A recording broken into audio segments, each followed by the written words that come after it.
De volta e direto para Franca, é a macro-região integrada em tempo real aqui no Jornal da Clube. Fernando, qual a movimentação hoje? Como a semana termina aí no local que atende pessoas com suspeita do coronavírus? André, a semana se encerra aqui em Franca com um movimento muito tranquilo aqui no Álvaro Azuz, na zona norte da cidade. Eu contei agora há pouco apenas 5 pacientes aguardando o atendimento aqui no local.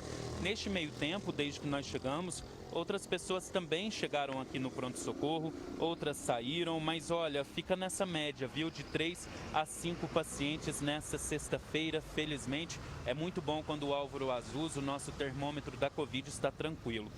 André, como ele está vazio, as pessoas estão mantendo, viu, o distanciamento social, tem álcool em gel aí para a população, não pode entrar no PS sem máscara e felizmente é exatamente isso que a gente tem visto por aqui.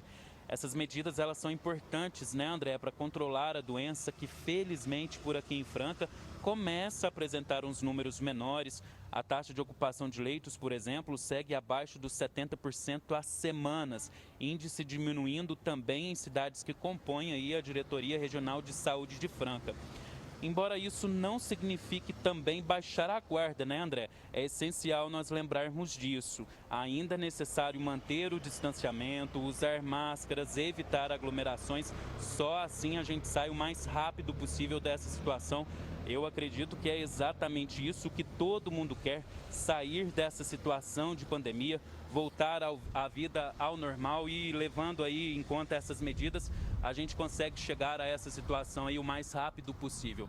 Portanto, André, sexta-feira de movimentação tranquila aqui no Álvaro Azuz. É com você. Boa notícia, né, Fernando? Agora, uma outra informação, e aí não é boa, Fernando, é que o governo decidiu aumentar o ICMS do setor calçadista. A gente sabe que o setor calçadista ainda é muito forte em Franca, é o pilar de sustentação da economia da cidade e isso trouxe uma revolta muito grande no setor que ainda se recupera dos postos de trabalho que foram fechados, né, Fernando?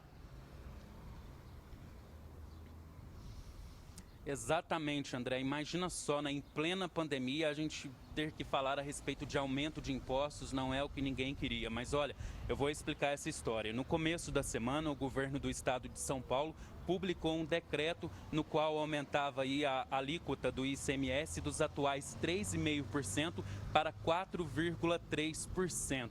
Isso, é claro, repercutiu muito mal aqui na cidade, porque como você ressaltou aí, André, a indústria do calçado ela vinha aí se recuperando, mesmo que lentamente, mas já tinham caminhado aí bastante nessa recuperação, estavam gerando mais empregos e agora com o anúncio de mais impostos, eles acreditam que tudo que eles conseguiram até agora, eles vão perder, infelizmente, André.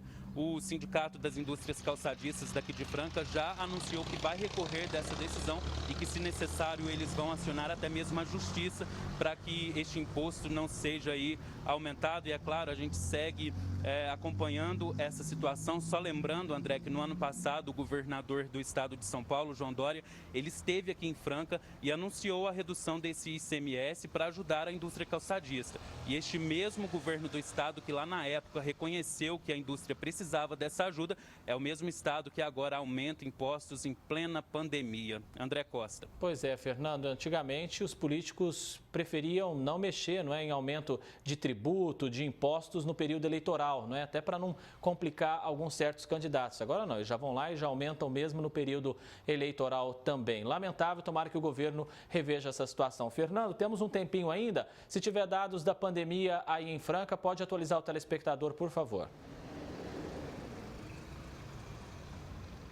Vamos lá então, André. Olha, infelizmente ontem foram registradas mais 2 mortes causadas pela Covid-19 aqui em Franca. Trata-se de um homem de 78 anos e de uma mulher de 72. Com mais estes registros, a cidade tem agora 175 mortes. Ontem foram registrados ainda mais 90 casos positivos da Covid-19 e o total de casos chegou agora a 7.519. Já o número de casos suspeitos fechou em 876. Os negativos ultrapassaram a casa dos 10 mil e somam 10.313. Os pacientes recuperados também subiram, André, e agora somam 3.265 e a taxa de ocupação dos leitos de UTI aqui em Franca segue segue em 63%. Infelizmente, são 8 pontos percentuais a mais em comparação com ontem, quando essa taxa estava em 55%. Fica aí o alerta, André, para as autoridades, né, para ficarem de olho nessa situação, que não dá para a taxa de ocupação de leitos começar a subir de novo e ficar aí de braços cruzados com apenas 37 leitos de UTI para uma cidade do tamanho de Franca, né, André? É com você. É verdade, Fernando. A gente continua acompanhando toda essa situação também. Obrigado pelas suas informações e bom final de semana para você.